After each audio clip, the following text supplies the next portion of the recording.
Olá e bem-vindos a mais um episódio de Pequenos Nadas. Como sempre, este é o nosso espaço de pausa, de autorregulação e reflexão através de monólogos positivos sobre saúde mental, um lugar onde procuramos afinar a nossa percepção para o que realmente sustenta o bem-estar psicológico. Hoje vamos abordar um fenómeno que se intensifica silenciosamente com a chegada dos dias longos e das temperaturas altas de verão. A pressão social da felicidade, da performance. Para nos guiar nesta reflexão, vou partilhar convosco uma crónica que li, bastante interessante e que me fez todo o sentido partilhar convosco, de tão lúcida e necessária nesta altura do ano.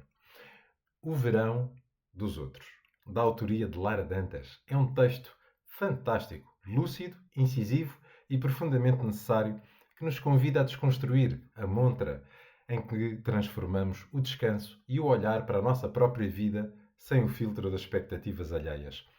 Ouçam com atenção. Chega aquela altura do ano em que parece que a vida dos outros ganha uma nitidez particular. Como se tudo aquilo que durante meses permaneceu discreto, adiado ou silencioso encontrasse finalmente o cenário ideal para se revelar. As fotografias multiplicam-se, os grupos de amigos parecem maiores, as viagens sucedem-se, os jantares prolongam-se noite dentro e os finais de tarde surgem enquadrados por uma luz quase perfeita, compondo uma narrativa subtil, mas persistente, segundo a qual toda a gente parece estar a viver algo extraordinário. Sem nos apercebermos, começamos a observar a nossa própria vida através dessa lente. Já não a vemos apenas pelo que é, mas também pelo que parece não ser quando comparada com os fragmentos cuidadosamente escolhidos da vida dos outros. A pergunta repete-se em conversas, encontros e redes sociais. Onde vais de férias? Com quem vais? Quanto tempo vais estar fora? O que tens planeado para o verão? São perguntas naturais, próprias de uma estação que associamos ao descanso, à liberdade e ao convívio. O problema não está nelas. O problema começa quando sentimos que as respostas têm que corresponder a uma determinada expectativa, como se o verão fosse uma espécie de montra na nossa vida social, emocional e financeira. Pouco a pouco instala-se a ideia de que uma vida feliz deve ser visível. Passamos grande parte do ano a construir uma imagem idealizada das férias. Aprendemos desde cedo que existe um tempo para trabalhar e outro tempo para parar, descansar e recuperar. A publicidade transformou essa ideia numa promessa permanente e as redes sociais amplificaram-na até ao limite. O resultado é uma convicção silenciosa, mas profundamente enraizada. A de que o verão deve ser o momento mais feliz do ano e que essa felicidade deve manifestar-se de forma evidente. Mas a vida raramente se organiza segundo este guião. Nem sempre viajamos quando chega agosto, nem sempre temos disponibilidade financeira para partir, nem sempre estamos rodeados de pessoas, nem sempre nos sentimos particularmente felizes apenas porque o calendário indica que chegou o verão. A filosofia recorda-nos há muito tempo que existe uma diferença profunda entre prazer e realização. Aristóteles defendia que a felicidade não correspondia a uma emoção passageira nem a uma sucessão de momentos extraordinários. Era, antes de mais, uma forma de viver, uma construção paciente baseada no propósito, na virtude e no significado. Os estoicos desenvolveram uma visão semelhante. Para eles, a tranquilidade não dependia das circunstâncias perfeitas, mas da capacidade de encontrar equilíbrio naquilo que existe, aceitando com serenidade aquilo que não controlamos. O valor verdadeiro da vida não estava concentrado nos acontecimentos excepcionais, mas na relação que construímos com o cotidiano. E, no entanto, todos os verões parecemos esquecer esta sabedoria ancestral. A normalidade começa a parecer insuficiente. Trabalhar em julho ou agosto parece menos interessante. Permanecer na própria cidade parece uma falha discreta. Ter poucos amigos parece pouco. Não ter uma viagem marcada parece uma derrota silenciosa, como se a vida estivesse a acontecer noutro lugar e nós tivéssemos ficado para trás.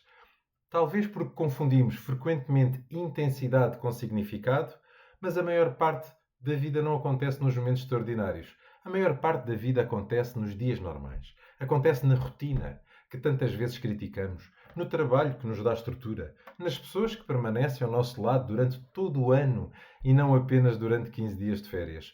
Acontece nos cafés habituais, nas conversas demoradas, nos passeios sem destino, nos livros que finalmente encontramos tempo para ler e até nos momentos de aparente monotonia que nos permitem descansar verdadeiramente. Existe uma certa injustiça na forma como olhamos para o cotidiano. Passamos meses a desejar férias e quando elas chegam, passamos grande parte do tempo a avaliar se já estamos a aproveitar suficientemente bem, como se até o descanso tivesse de ser otimizado, como se fosse necessário regressar com histórias, fotografias e experiências capazes de justificar o tempo passado longo das obrigações habituais. Mas descansar nunca deveria precisar de justificação. Estar parado não deveria precisar de explicação. E não fazer nada de especial não deveria ser motivo de desconforto. Porque há uma dimensão profundamente humana e talvez até profundamente necessária na possibilidade de simplesmente existir sem a necessidade constante de validação, desempenho ou demonstração. Ao mesmo tempo, aquilo que vemos nas redes sociais está longe de representar a totalidade da experiência humana. Um estudo da Fundação La Caixa concluiu que 43,6% das pessoas vivem situações de solidão ou risco de isolamento social. Por detrás das imagens de grupo, das viagens partilhadas e dos momentos aparentemente perfeitos, existe uma realidade muito mais diversa, mais silenciosa e muitas vezes mais vulnerável. Isto não significa que as pessoas estejam a mentir. Significa apenas que observamos fragmentos, pequenos recortes cuidadosamente selecionados das vidas inteiras. E quando comparamos a totalidade da nossa existência com os melhores momentos da existência dos outros, o resultado dificilmente poderá ser justo. Talvez por isso se tenha tornado tão importante recuperar o valor da normalidade. Normalizar o verão de quem trabalha, o verão de quem fica na sua cidade, o verão de quem passa tempo sozinho, o verão de quem não tem grandes planos, o verão de quem não sente necessidade de transformar cada fim de semana numa experiência memorável.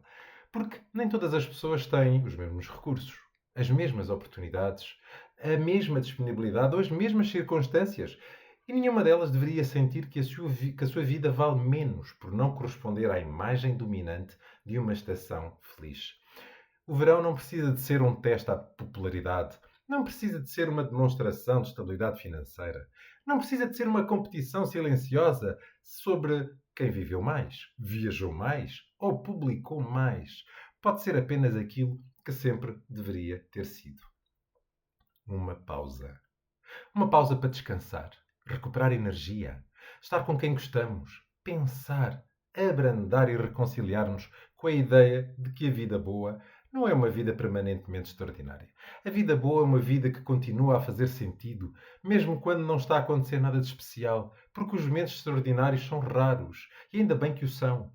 Nenhuma existência se sustenta apenas na exceção. O que verdadeiramente sustenta uma vida são os restantes dias do ano, os afetos consistentes, o trabalho com significado, a tranquilidade de chegar a casa, a sensação de pertença, a dignidade de uma vida comum.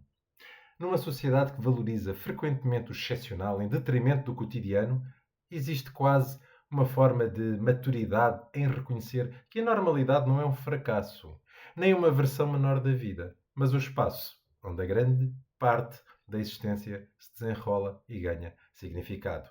A normalidade é muitas vezes o próprio lugar onde a vida realmente acontece.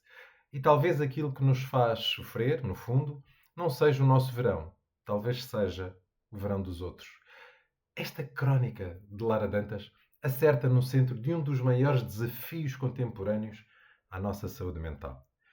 Quando olhamos para este fenómeno através da lente da saúde mental, percebemos que o sofrimento gerado pelo verão dos outros tem explicações científicas bem precisas.